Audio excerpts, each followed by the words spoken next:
People, I have returned in a fabulous fashion. Oh my god. That Zero speech. Oh my god. Zero just exposing everybody. You just fucking dude.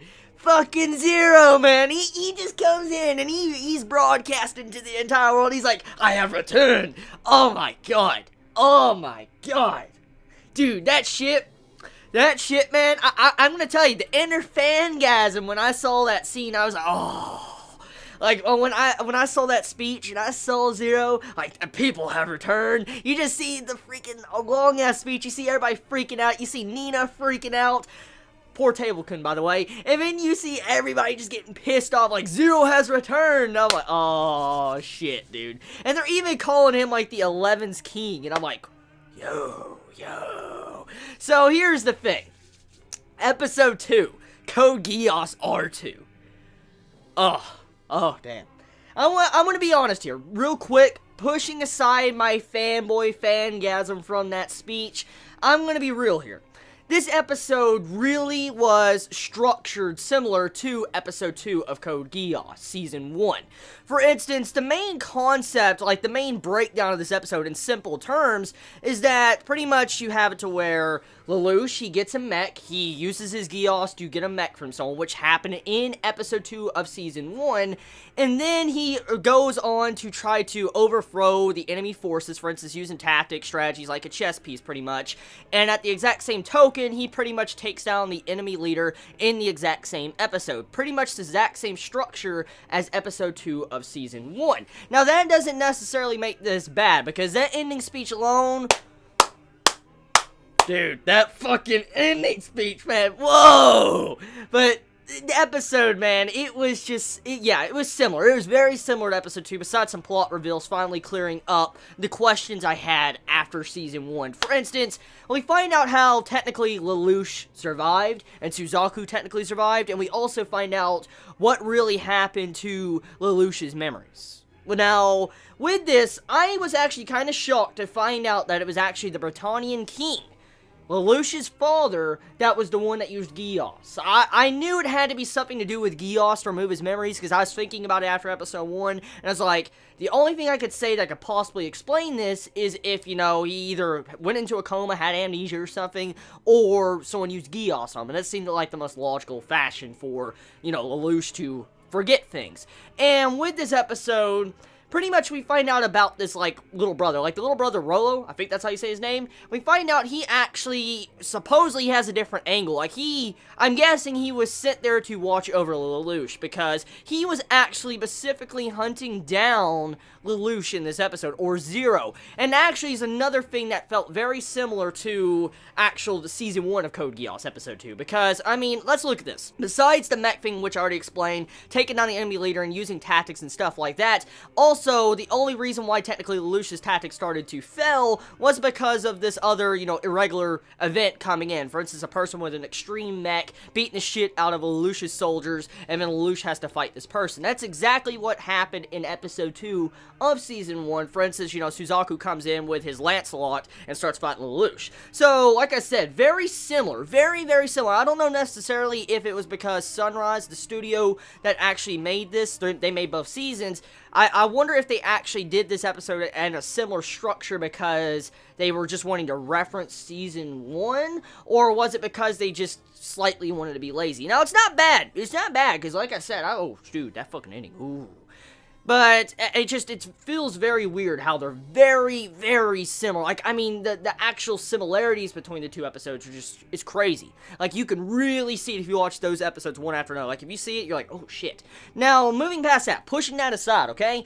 Nina, did you see Nina's face, man? Dude, Nina, she looks so pissed. She looks so fucking pissed, dude. Nina looked like she wanted to rip Lelouch's head off, or Zero's head off, her face, man. It seemed like she was in the science department or something. From what I can understand, it looked like she was a professor or something, because she had a lab coat technically on that, Code Geass has demonstrated, and so I'm guessing she might be working for the Count, technically, so, interesting. interesting to find that stuff out. Now, moving past that, we also find out that Cornelia is technically still alive. Now, I had my theories about that. I haven't really discussed, but we technically never really saw Cornelia officially die. But from what I understood in this episode, Cornelia is still alive. So, oh damn, that rematch of Cornelia versus Lelouch. Ooh, I'm looking forward to that.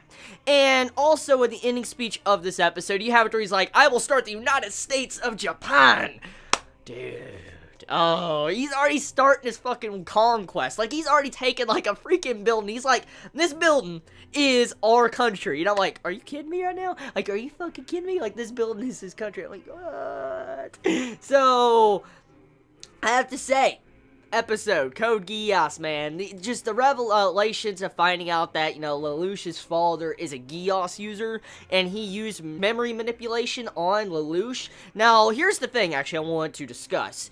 There's a lot of things I'm wondering with this episode that makes me bring up a lot of questions. For one thing, why did Lelouch's father, the King of Britannia, not kill him? Because, let's look at this logically. If you were a king and your son wanted to cause rebellion and kill everybody, even, you know, killed one of your fellow sons, and daughters, technically, and started the entire rebellion, you'd think you would want to kill him. Now, I don't necessarily think that technically the father's a very loving father. I mean, let's be real here, okay? I understand a normal father-son relationship, a father wouldn't kill a son, but this is the King of Britannia that's been a dick. Let's just be honest, he's a fucking dick. And he puts people against each other. Like, he pits them against each other. He even pits his own sons and daughters against each other. So, I don't really think this is the type of man that would spare Lelouch for no reason at all. And if he does spare him for no reason at all, I'm gonna be like, what the fuck? Like, what? So, here's the thing. Lelouch survived. His father forced him to have false memories and go back to school and act like he's probably not even royalty or Lelouch anymore, like the actual Britannian Lelouch. And so I'm questioning, like, why would he do that? Like, why would Lelouch's father actually do something like that? A lot of questions are wrapped around that. And then on top of that, we have to wonder, like, okay, so if only technically Suzaku and the king knows about Zero or Lelouch's identity and his power of Geass, that still doesn't explain how Lelouch's Geass was suppressed. Like, why was Lelouch's Geass power completely suppressed? That's the question I'm wondering. I mean, I understand he altered his memories and stuff and suppressed his memory. Okay, I'm fine with that.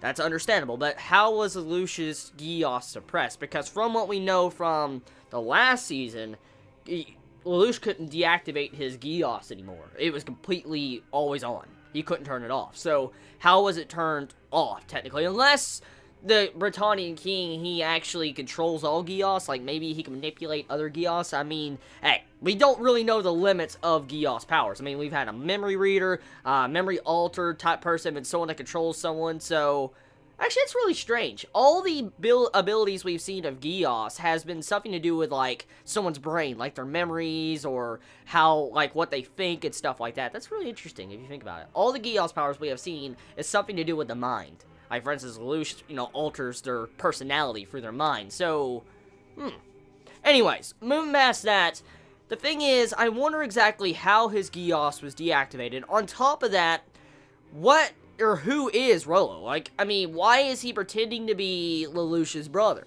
Because I could look at it and say, okay, the king alters memories, he might have had a brother. I can understand that. But from what the king said in the episode, I watched Japanese subs, by the way. From what he said was that he and only Suzaku know of Lelouch's real identity. So why would, you know, Rolo instantly want to attack Lelouch or Zero in that building?